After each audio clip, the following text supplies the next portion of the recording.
Treneriui šiandien atrodo neblogos rungtynės, nebloga kova, bet vėlgi, ko pritrūko šiandien?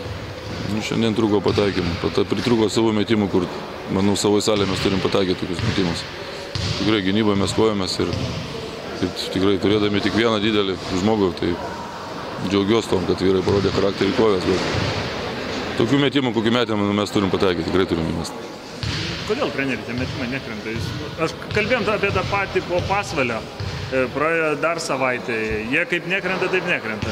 Aš nežinau, man atrodo, kad jie šiandien tikrai metė polais. Buvo tokių metimų, kur metė tikrai polais. Aišku, buvo kur ir per rankas, bet čia, mano psichologija žaidėjų yra.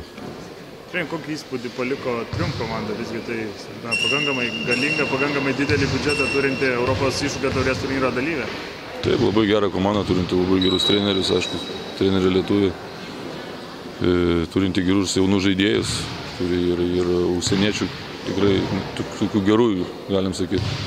Taip, tikrai labai gerai įspūdį. Treneri, šiandien buvo 2 tokie momentai, kai jų žaidėjas gavo diskvalifikacinę pražangą ir pabaigoje, kai buvo likę 5 taškai.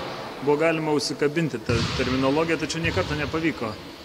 Vėlgi, ko šį kartą toje vietoje? Aš manau, klaidelės ir gal tokie skuboti priimti sprendimai, kurie gal nulėmė tai.